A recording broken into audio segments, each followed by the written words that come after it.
current version.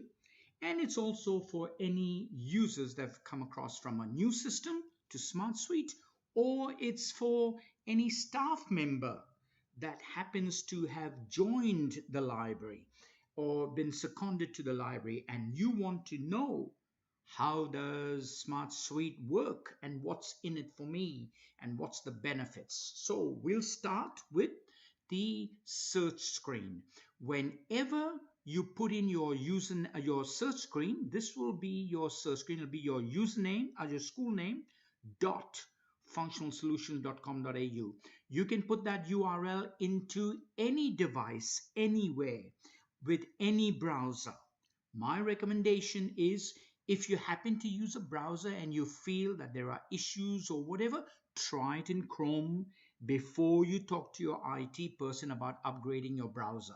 If you try it in Chrome, you will not have any issues at all. Okay, so now there will be pop-ups coming up. There will be, so when you click on things, it'll pop up somewhere else, or you might get a pop-up to say, do you want me to play this? So you need to make sure when you're running anything at all that your browser, where you put your address on here, on the right hand corner of your Chrome browser, it doesn't come up with a little red error or a red cross, and basically all that cross will be telling you is pop-ups are blocked. So all you need to do is click on the pop-up that's blocked, just click on it and say always allow pop-ups from Functional Solutions. You only need to do it once on that machine and you'll never have that block again. But essentially when you log in, what you're going to see is your collection.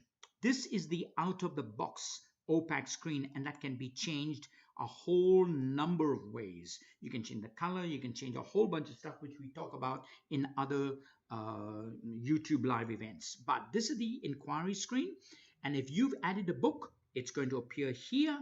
And then if you added 5 books will appear up here in these areas, and everything will shuffle down 1. You add another book, it'll appear up here, everything will shuffle down 1. And that's the give me the next page bar. When you do that, watch what happens on the bottom. You'll get a thing that says I'm loading the next page. So every time you go down, loading the next page. When you go down, loading the next page. And you scroll down, loading the next page. And if you keep doing this long enough, you'll eventually get to the very first record that was ever added to your system. Go all the way up. That's the most current. Okay? And that's how the system works. Always the new one. So we are always promoting what's new. Now, if you want to do a search, this is where you do a search. You click in here and you go and say, I'm searching for cat. And unlike any other library system out there that searches archaic, really old ways, where they say, give me all the books that have the word cat in it, and then sort it alphabetically by call number, and then within that by title. So there'll be some predefined sort sequence. Okay, and if you've got a book that says this is not a good book for cats because it's got no cats in it, and if that's the book, you'll find your cat search will come up here, that book will come up here, and it shouldn't, because you're looking for material with cats. What we do at SmartSuite, we do a weighted search, and a weighted search means it's like Google. You know, in Google, whenever you do a search, you'll never go past the first maybe 2 or 3 pages of a Google search, because whatever you want happens to be on the top. That's the way we do it. Okay, but if you don't like doing a weighted search, a relevancy search, and you go, no, I know my collection, I want everything with the word cat in the title, then you just click title and then you do a search, and that'll give you everything with cat in the title. If you can say, no, I want to search for cat, and I also want to search for the publisher was in New York. Okay, so you can put in as many,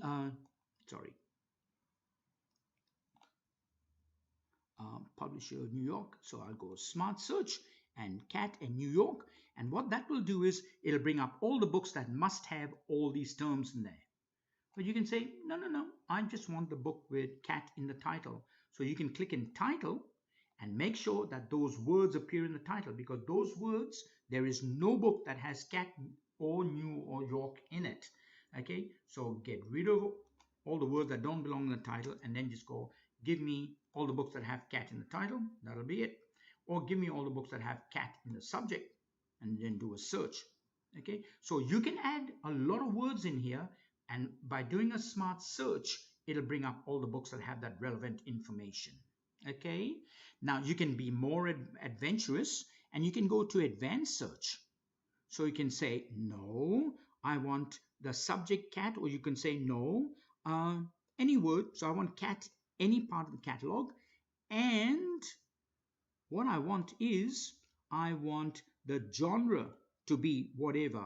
And then you can go and say, I want to add. So let's say I want genre, which is art. And then I can go and with subject equal to animal. And, or you can say, no, I don't want animal. I don't want and you can go or not. And without a series called zoo. And then, and so you can build your Boolean without even knowing Boolean. Then you can go and you can go, I want starting with, matching with, containing, okay, in those different areas. You can also say created from this date to this date. You can go media type, location, classification. So you can call number range. You can do anything, and then you can do a search.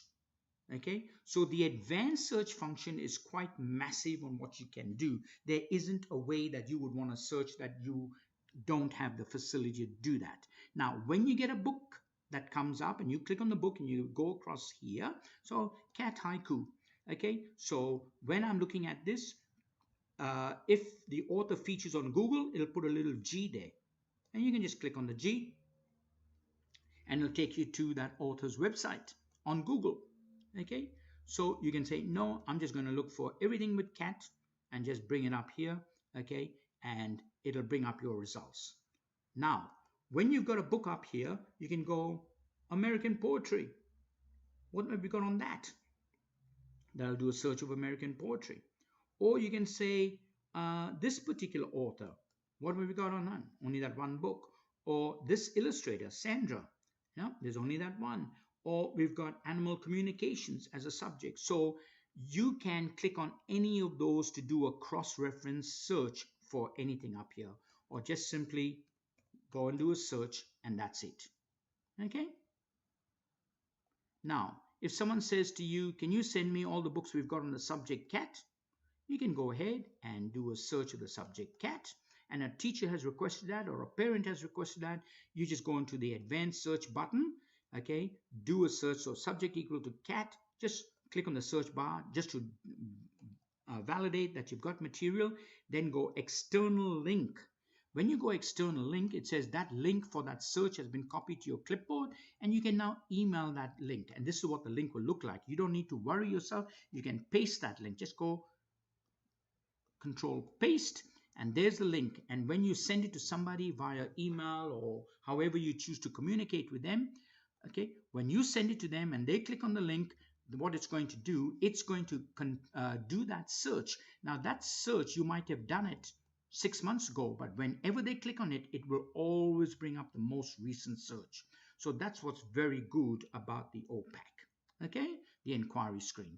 You might have a person that says, my Jonathan is in your class and he's a very good reader, so can you recommend some books for me?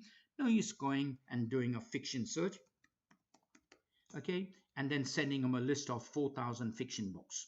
But what you can do is you can go to the list builder instead of the advanced search. So go to the list builder, okay, and you got to be signed in as a librarian. So I'll go sign in and I'll click on library and I'll go my password, and this time I'm going to now go and I'm going to do a search of fiction to bring up my fiction collection and recommend certain fiction books. Okay, so Mr. Scott's come along and he would like us to recommend some books. So I'll go list builder and I want to create a list for Mr. Scott, and I'll just go create the list, and I'm going to quickly add by putting a tick in there, and I go, I want him to read that book, and I also want him to read this book. Okay, then I'll go in here and I'll go a totally different search, and I'm going to add this book, and I'm also going to add this book. And you can do as many searches and just click on the titles and it'll add it to the list. You can add websites to the list. You can add YouTube items to the list. But if that's all you want, you can go, I'm going to now share it with Mr. Scott. So you click on the share icon, you click on the email address of Mr. Scott, and you go share, and Mr. Scott will get that list. And that's a wonderful way of recommending a list, not just to parents, but a teacher might come along and want a list of resources on dinosaurs. So you can go create a list for dinosaurs and then go ahead and do that. It's a fixed static list. Okay. However, if a teacher comes and says, I'm doing a unit of work with my group of students and I would like you to recommend some books that they should start with, you go and do exactly as I've done, except when you share it, don't share it as a static list, share it as a collaborative list. And then put in the email addresses of all the students that are going to share this list. And when you go share, what's going to happen is if the students themselves will then be able to add their own other resources as well from their research. And as soon as they do it, everybody else on the collaborative list will get that information.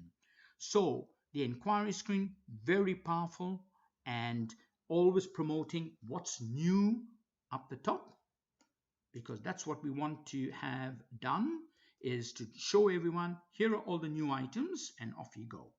Okay. Now, the next thing we're going to do is, how do I add a patron? I've got a brand new patron. So if you want to add a patron, just click on menu and patron management. And in patron management, if you want to add a patron, all you need to do is you just need to go new. Give him a barcode. Okay, give him a first name, give him a surname, give him a class grade, give him a homeroom. Okay, he's added as a student. Then go and give him a password by putting a password in here, confirm the password in here, go change the password so that's in there, and then just go save. And that's all there is to creating a patron. What number you use as a barcode, entirely up to you. You put their first name, surname, and then if it's a primary school and you want them to access it from home, and this is the barcode you've given them because that's the admin number, and students are not going to remember that, and it's Mike Smith, you might choose to make the username their first name, Mike, full stop, Smith. And that's the username. So from home, they will be able to log in with just Mike.Smith. And that's it. Or they can use that to log in as well. And of course, if you put the email address of that patron, they can also log in with the email address, the username, or that name. They can choose. They can use any of the above. Okay? Now, when you give them a password, if it's primary schools, you might say passwords just password all in lowercase. Or you can have the password as 12345, and you can go change password or next login. So that's the common password, 12345. 1234556. You say password 1234556, and when they log in for the first time, it'll ask them to change the password if you turn that on. My recommendation for primary schools, leave it off. Okay. If you want to change an existing patron's details, you go still to the patron management, but instead of going new, you just go find. Who do you want to find? I want to find SMITH, Smith. Okay, and there's all your Smiths, and bring up the Smith. Or you can say, I want to find John. So instead of Smith, you'll go John, John, and it'll bring up all the Johns, and you go there. And then you can change whatever information you want and go save. If this patron no longer exists and they've left the school, you can just go delete. And it says, are you sure? And if you went yes, it will delete him out of the system. You will not be able to delete him if he's got outstanding loans. That's how you add, change, or delete a patron out of your system.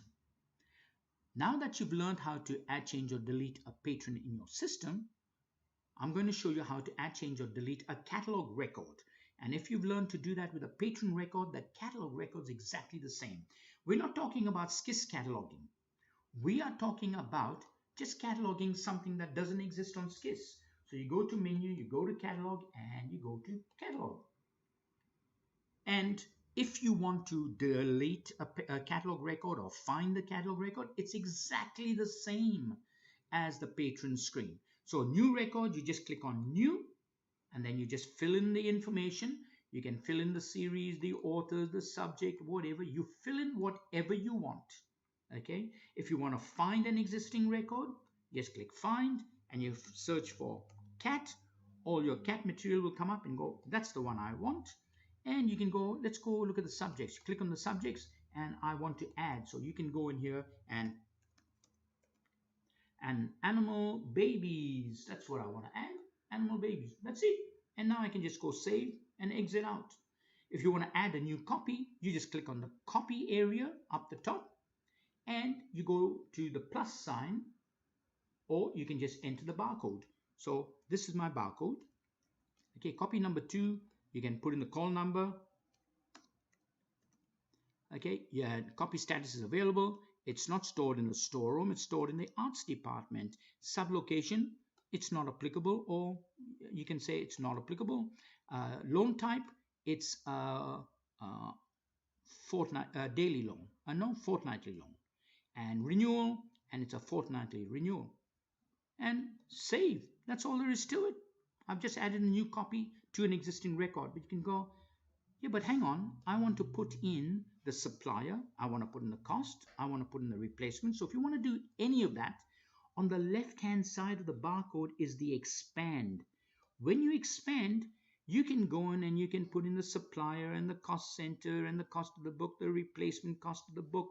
You want to put in some comments about the book, you can put all of that in. And if it wasn't a book, it was actually an iPad or a computer or a laptop, why not click on assets and fill in the entire asset register? And if it was an asset and a particular asset was damaged, it's been repaired and you got a maintenance report back, why don't click on the maintenance and put in the maintenance details of that item? Okay.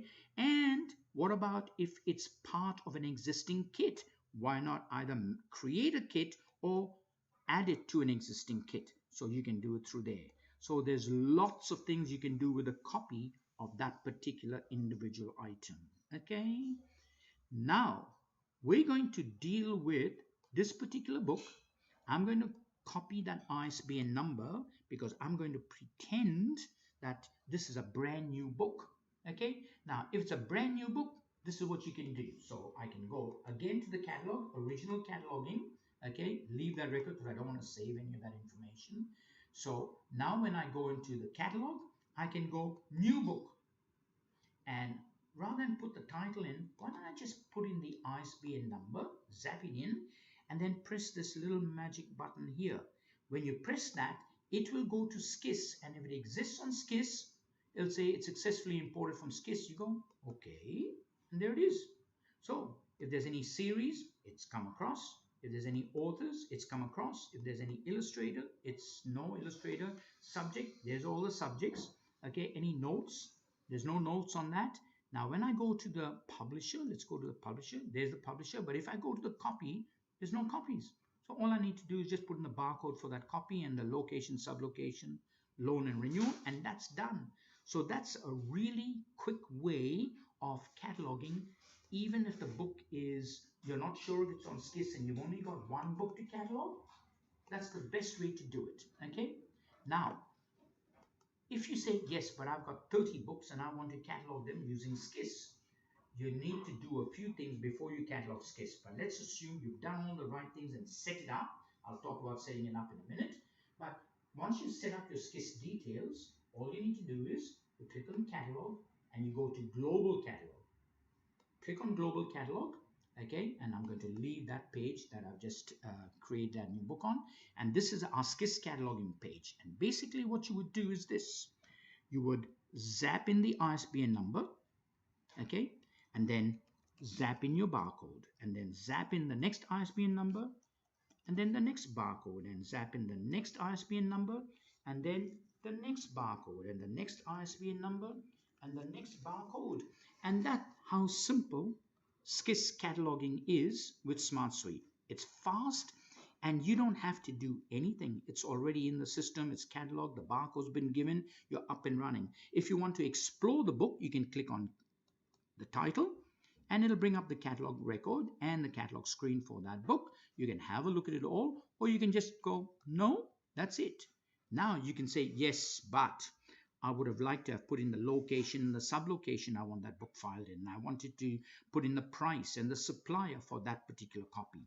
You can manually do it the long way around by clicking on the title, going into the cataloging, clicking 5 different buttons to do it. Or before you zap in the ISBN number, how about we say, no, this is going into this particular location, it's going into this sublocation, the loan period is going to be a daily loan, a fortnightly loan, that's the loan period. The renewal period is going to be fortnightly renewal, and the cost center is going to be the English department, that's the cost, and the replacement cost is $12.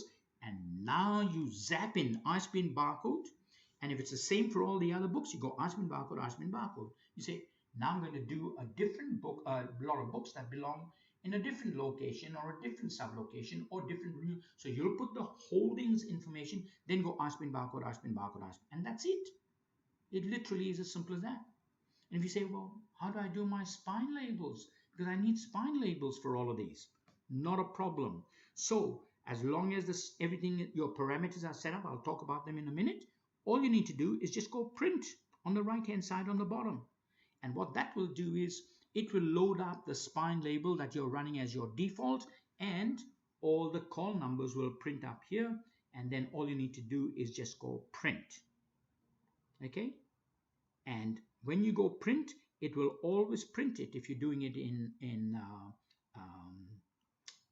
Chrome, it'll always print it as a PDF. Okay? And just go save. Now you need to print that PDF, and this is the very, very important part. To print that PDF, when you click on the item, sorry, let me just go back in here again. Let's close this. If you want to print that and you want it to format correctly, what you have to do, so let's just go and go to where I downloaded all those documents. So it was in C drive and here, and that's my PDF file, my spine labels. Okay, don't just click on it. I'd strongly recommend you go right click to open it and go open with. And this is the important part. When you go open with, you must have the Adobe Acrobat Reader DC.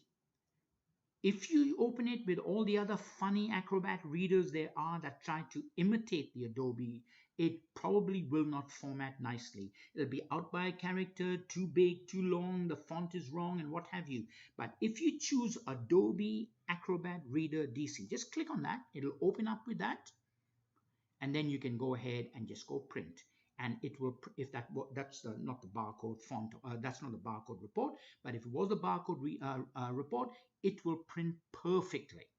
Okay, so that's very, very, very important. So let me just go back again to my spine labels. Okay, and if I go print, it will generate a PDF, and there it is. It's stored as my PDF. So when I go to that, I go right click and I go open with, okay, or show in folder. Okay, so when I go show in folder, there is my PDF. Now I can right click and I can go open with Adobe Acrobat DC. And when you click on that, it will open up. There's your spine label, and now you go print. We guarantee it'll always print correctly. Okay, now what we're going to do is we're going to show you, well, what parameters do I need to set up to be able to do SCIS cataloging? You only need to set it up once. So what you need to do is go into catalog, go into global cataloging. So you get your normal global cataloging screen up, and this is only done once. Where it has configuration, you go to the right hand side and you click on the up arrow and you go to Z3950 database. When you click on there, you look for SCIS. You only have SCIS in there. You need to put your username in there, and you need to put your password in there, and then you just go. It won't be update, it'll be save. You'll just click save. You'll only get update once you put it in there and you want to change something. So if SCIS changes your username or changes your password, then you'll go update. Okay, that's all you need to do the very first time. Okay, look at my details. These all will be set up. You just will not have a username and password. They'll be blank. Okay, and if you do that, your SCIS cataloging will work. As far as the spine label goes, you need to come up here the very first time, click on the up arrow, and then go default spine labels. Click on default spine labels and you choose from the list. Okay, now we have a whole bunch of reports that are spine labels that we cater for. So if your label is not in here, tell us what label it is, and if we've got a spine label already done for that, then all you need to do is ask us to put it on there. If you're using some funny spine label that we don't have, my recommendation, go ahead and buy one of these spine labels, talk to us and see which one the most common, and that way you will never have any spine label configuration issue. It'll just work off the first time. And yes, you might need to throw out the spine labels you have, so you might have to throw out $20 worth of labels, but that will save you hundreds of dollars worth of headaches if you just go with any of the default spine labels that we've got. So you choose the spine label and you must hit save. And then once you save it, you exit out and don't go in catalog. You need to then go back into the menu, go back into the catalog, go back into global catalog, because that will now reload the whole program with all your new parameters, and now you're ready to go. Easy as anything. The last thing we're going to do is, all right, or second last thing, how do I circulate? Easy as pie. You just click on the menu, you click on circulation and circulation. And if you want to circulate, it is always in checkout in the loan screen, and that's the only area that you need to do data entry into, in this area here. Okay, that's the only area you do data entry into. Everything else is information. If you want to return a book, you just click on return, and on the return screen, this is the only area that you enter your barcode of your book. So you just go zap in the book barcode, book barcode, book barcode, book barcode, and the list will appear here. If you want to loan, you just click on loan, and then this is where you'd enter the patron's barcode. If you enter the patron's barcode, okay, it'll say I didn't find anything if the barcode wasn't correct. But if you put in the correct barcode, okay, the patron's record will come up. There it is. And now you just zap in the barcode of the book. Okay, if there's any reason why not, it'll tell you. It says the copy is marked as on loan, so it's already loaned to somebody else. It's loaned to Jack Scott, but some kid went and put it back on the shelf. So it says, do you want to loan it? And I go, yes, of course, it's here. So just go okay, it'll loan the book out, and then you can loan the next book out. Okay, and again, this was also loaned to Jack Scott, and you loan out the next book. Okay, and so you can go out and loan all your books out here. Okay, and we'll give you the information about the book, and we'll give you any comments and so forth and whatever, and that's how your loans will look. Blue, white, blue, white, blue, white down the screen. Okay, now I'm going to make sure that a particular book is overdue, so you get to view what an overdue list looks like on the circulation screen. So I'm going to go here and I'm going to make it overdue on the 12th of May, and I just go renew. Okay, so all your loans are up the top, your overdues at the bottom. So if I called up Michael Fernandez, that's what the overdue will look like. And you can go, I'm sorry, Michael, you can't borrow because you got overdues. Because I put Matthew Flinders' cat on the shelf last week. And you can go, okay, so all you can do is you can put a tick in there and go claim return.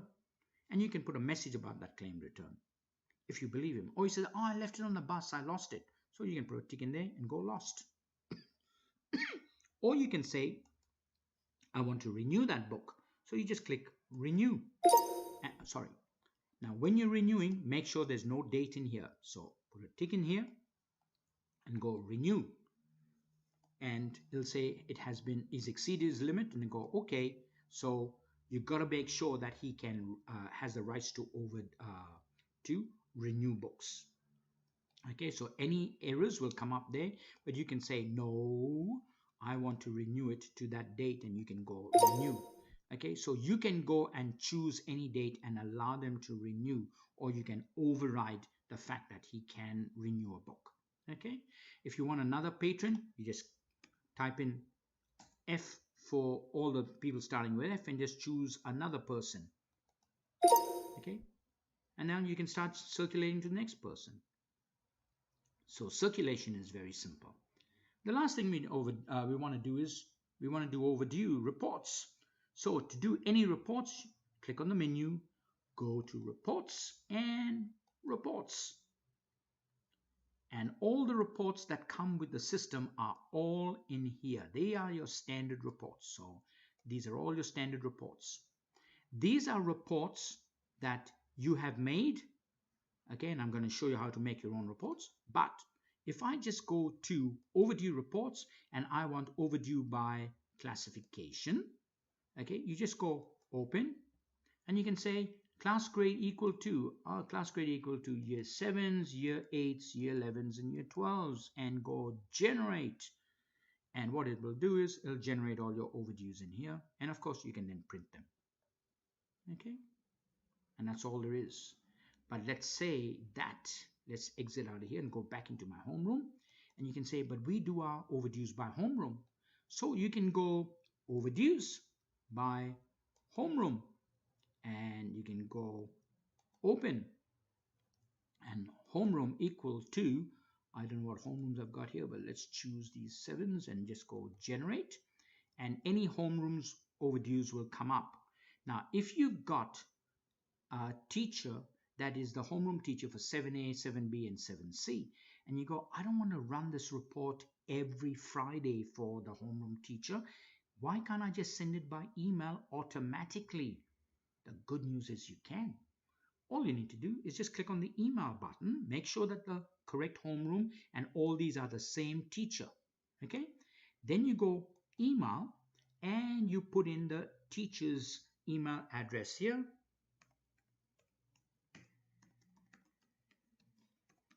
Put in the teacher's email and the subject will be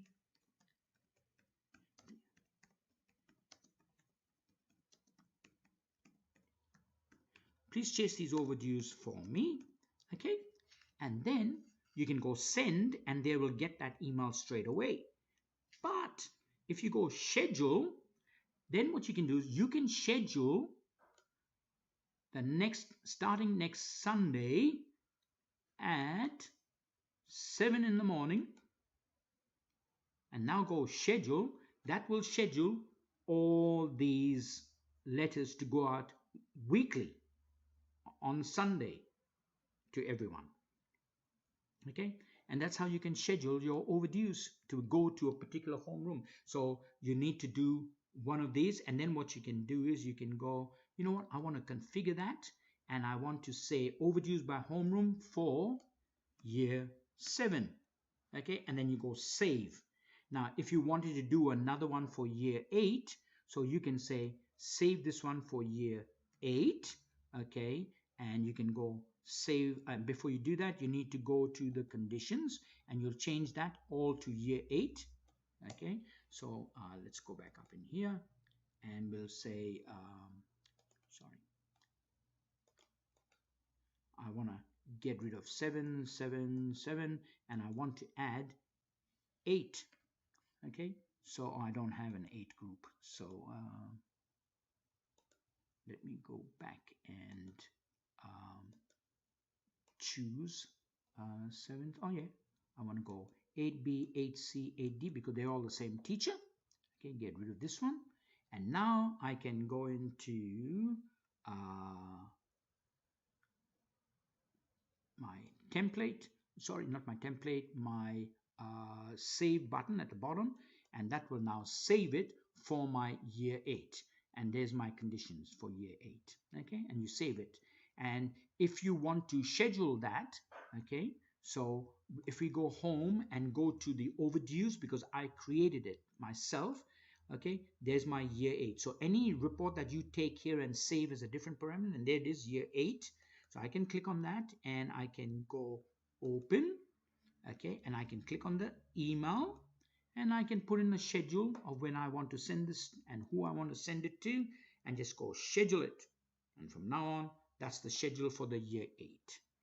So thank you very much to walk you through introduction to SmartSuite. We started off with searching. We went to adding, changing, or deleting a patron. We went to adding, changing, or deleting a catalog record that doesn't exist on SKIS and checking the SKIS if it exists on SKIS by that little button at the end of the ISBN field. Then we went and did a SKISS cataloging. Okay, so show you how to catalog in SKISS and how to set up your SKISS parameters. And then we went to overdues, how you can run normal overdues and how you can take your homeroom overdue letters, saving it as a year 8 overdue or a year 7 overdue or a year 12 overdue or a Mrs. Smith overdue. Give it any name you like.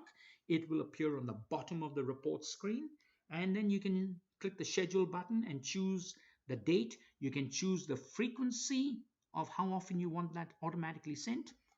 And now you're sitting easy and you never have to bother chasing the overdues with your homeroom teachers. Thank you very much. This is Michael signing off.